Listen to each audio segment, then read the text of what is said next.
So thank you for being here. I am so excited. Of course, I hope all of you are too. This is it. We're doing it. It's happening. Yay! And so just like, I don't know if it was 6 months or whatever, the last time that we were here, we were over in the other building, but we were talking about this migration and we were just so confident and everything was great and this is how it's going to be. But now it is, and this is it. We're in it.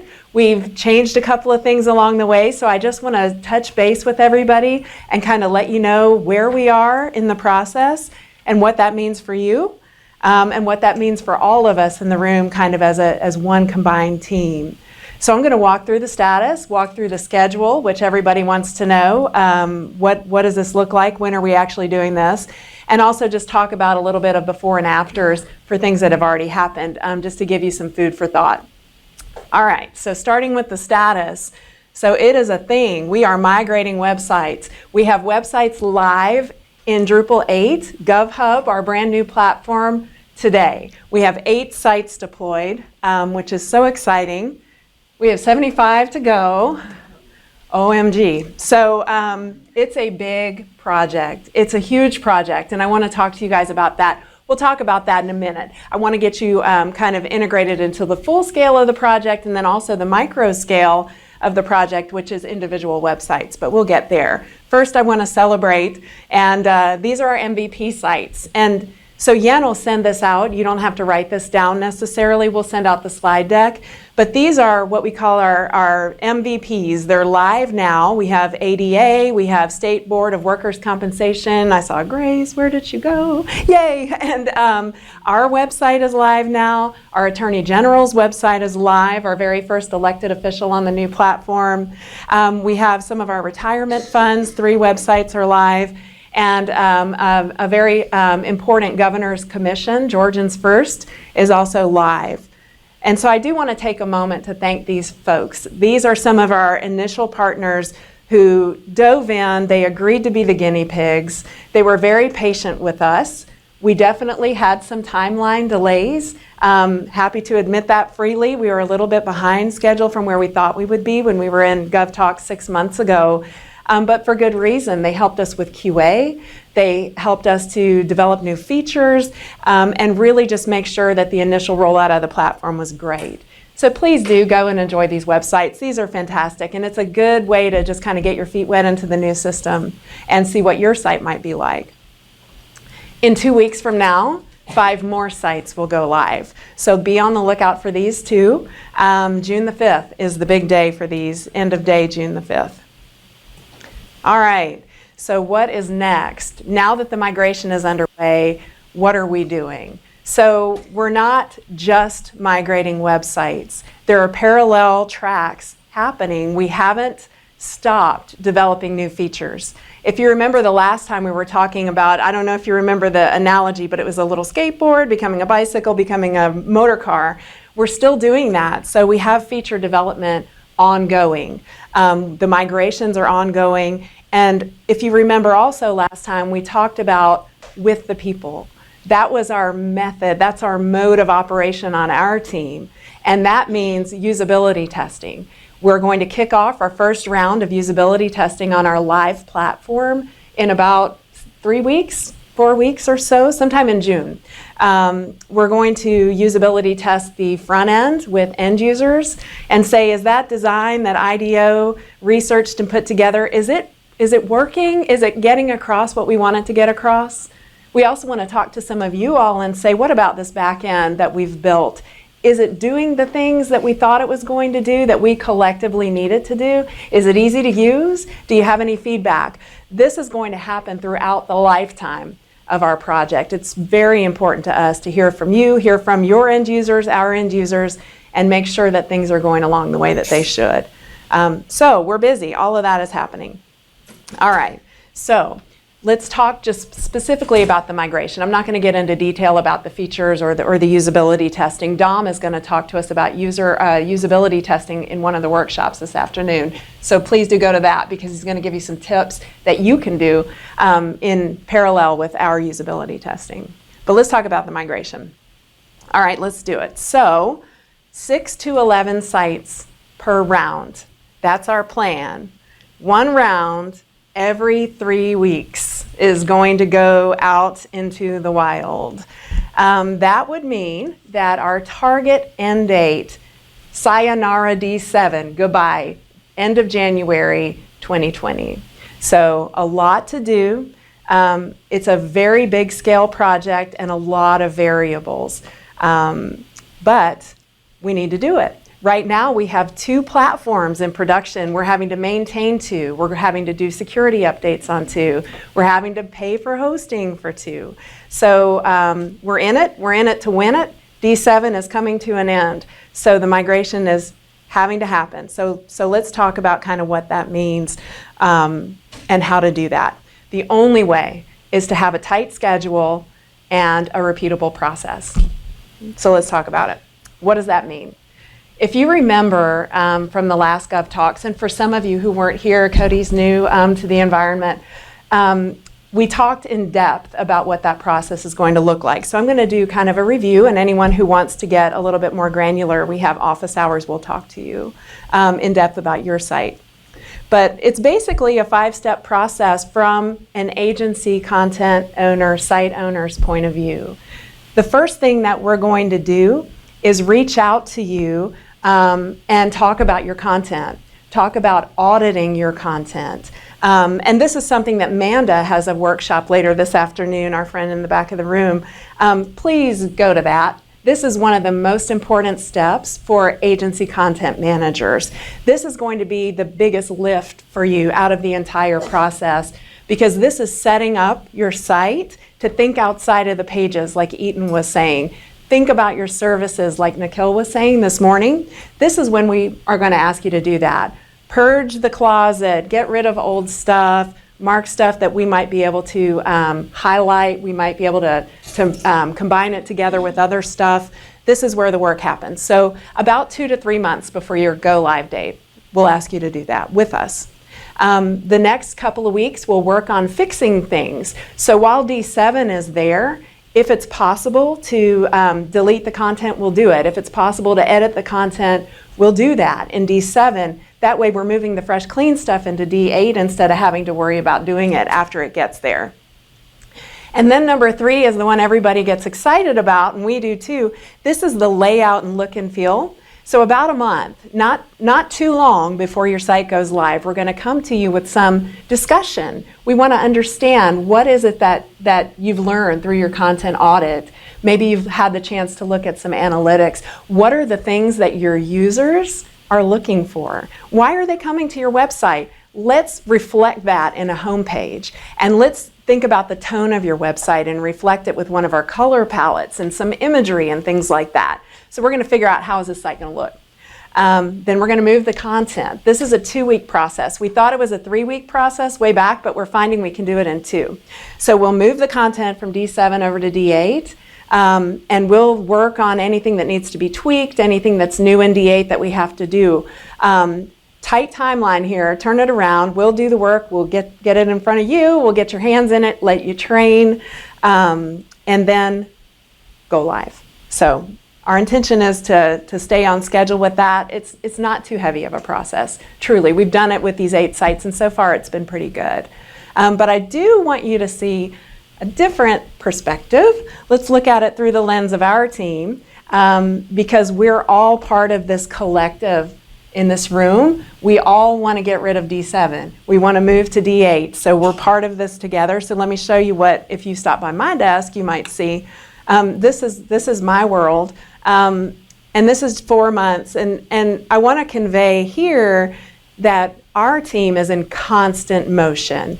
Now that the migration is underway, forget about feature development and managing usability testing and whatever else is going on. This is migration. So our team is working with 4 rounds at any time. So if you remember 6 to 11 sites per round, we're talking about 20 to 40 sites at any time.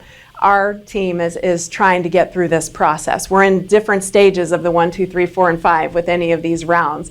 So it's super, super important for us to stay on schedule. Because if we start to miss a beat, all these downstream rounds are either going to get fractured attention or they're going to get delayed through no fault of their own.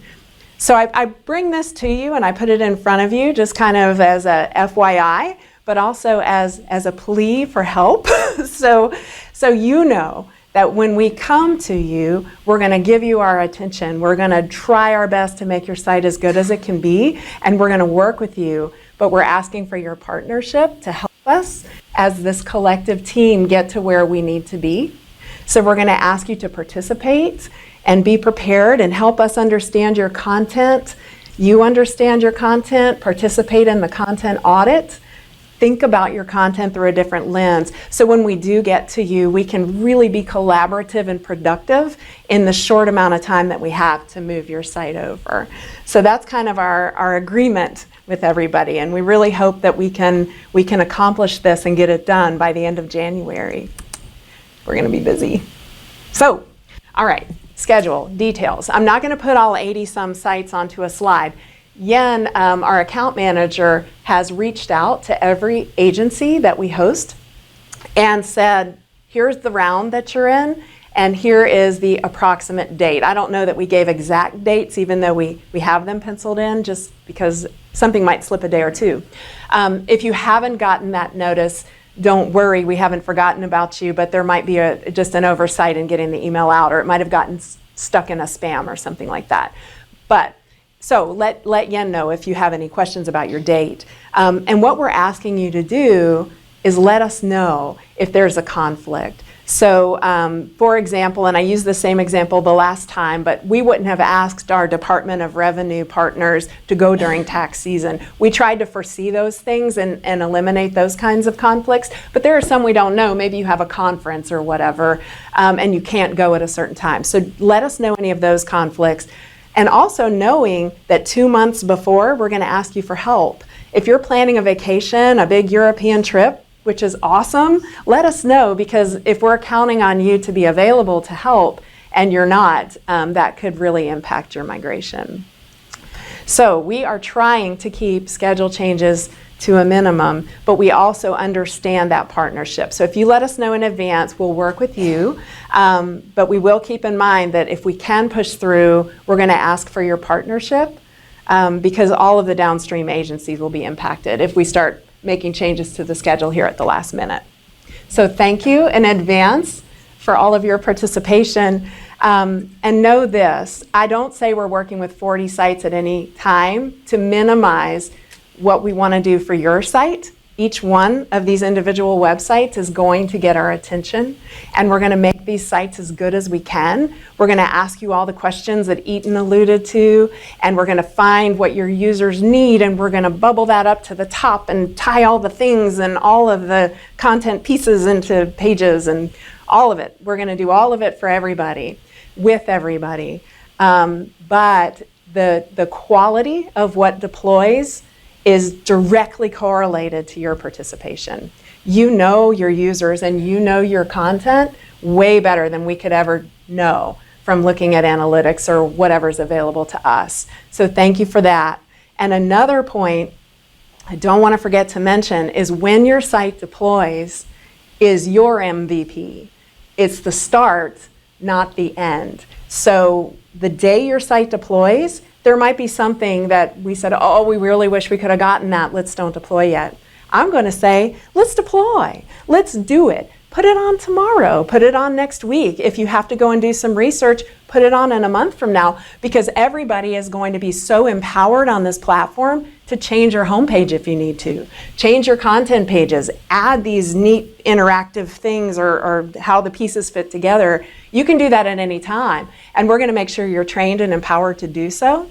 So definitely think of it, this migration, as the start of your better presence for your end users, not the end. It'll always grow as long as you're engaged. All right? Cool. So I want to show you a little bit of what's deployed. I don't want to derail us too much because you can go and look at these sites live in production, which is so awesome. But I do want to show you how some of this work has kind of played out. And hopefully, as you look at this, you'll think through Well, how might that apply on my website? And maybe you'll get a couple of ideas. So I'm going to show you 2 examples. This one is from the Attorney General Department of Law website. So in talking to our team over there, we learned about a service that they offer. They have a Medicaid fraud control unit. So it's a task force that's saving all of our taxpayer dollars from Medicaid fraud. And when we went there on the website, we noticed this very informative page. It's on the left. You see how long it is. It was formulated as an FAQ. So it was frequently asked questions. That was it when it came to the Medicaid fraud control unit. Really cool information in there. But see, I highlighted there when I kind of zoomed in a little bit. Line number 6 was, how do I report a complaint? That's action for the person who's reading this stuff. There's a lot of cool information, but they might never get to step number 6. They might be like, oh, that's cool, and then just go on to something else.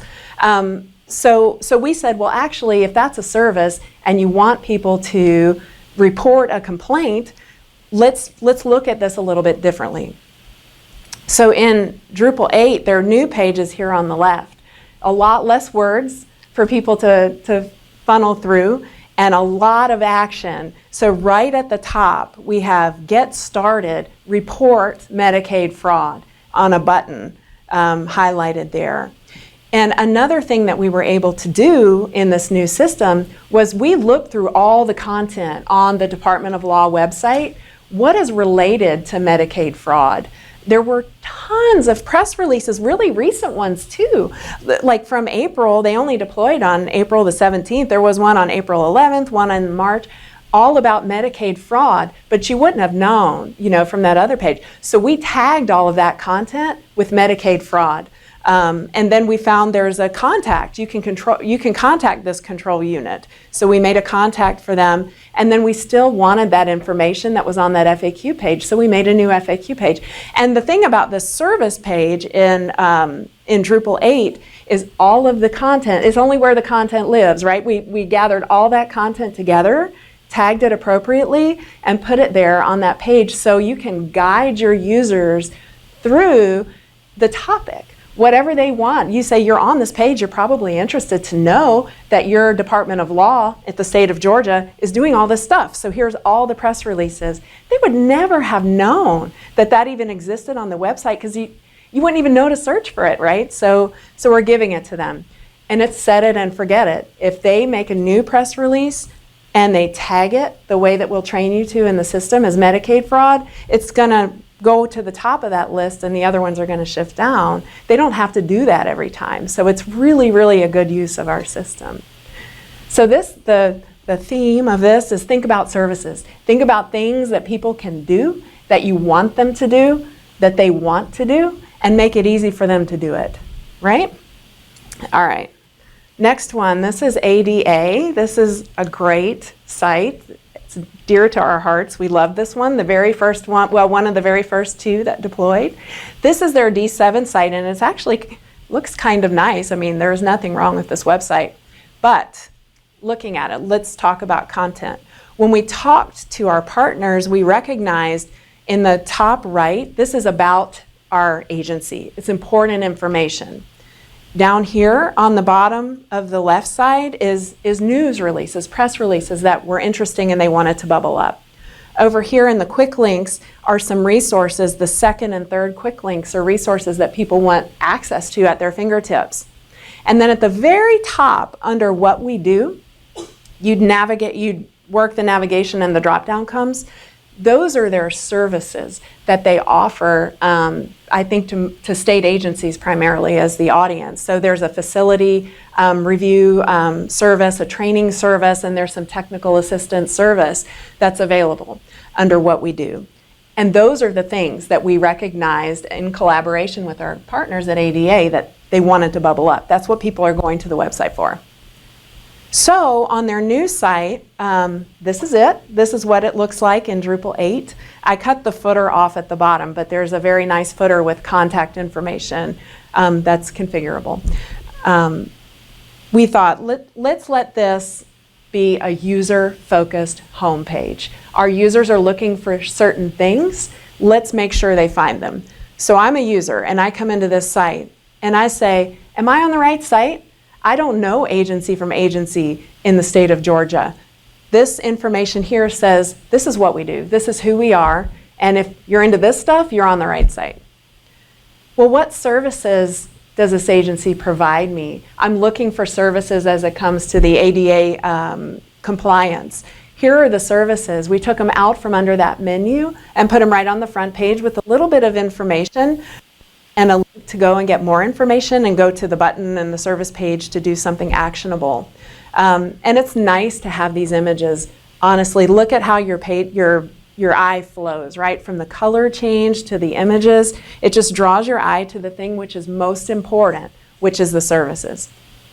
The next button down is what other information might be relevant. Maybe this is secondary information that's not quite as important as the services, or maybe it's a different audience. So our state agencies are our primary audience for the services, but maybe individuals are the audience here. If I need service because I have low vision, there's a button right there for me to go and find something that's applicable to me. And then this information at the bottom is also interesting information of note. It might not be the primary reason people are coming to the website to read the press release, but once they're here and they're learning about your agency, they might have a lot of interest in that. You've captured their attention, so let's don't delete it. But maybe instead of 5 press releases, we put 1 because they don't come out very frequently. So this is the kind of thing that will help and consult with you to get through. So in the end, your homepage and your website is built around the needs of the people who are using it and not the kind of opinions and desires maybe of the people who are working at the agency or have an opinion about, we want to convey this information. What we want to do is give the information that people are looking for. So the outcome of this process that I described to you and the questions we're going to ask you hopefully will be a very user-focused homepage. You'll provide us the information, we'll do the collaborative work with you and come up with something that's going to work for your users. So what can I do? I can start now.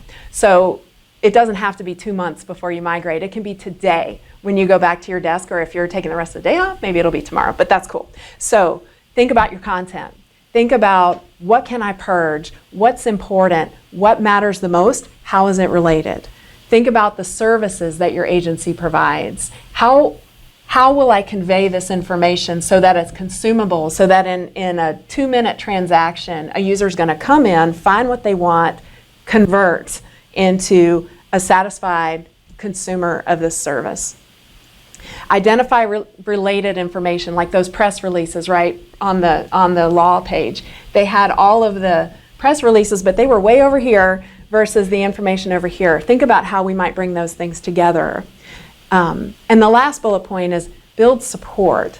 And this is for the content, for the new role of your website, and also for the project. We're asking you to build support within your agency, within your leadership of your agency, so they understand when you have to come to a GOVTalks or when you need to spend some time with us, and they'll support and endorse your working with us to get this thing perfect, or as close to good and perfect as it can be, better, let's say that.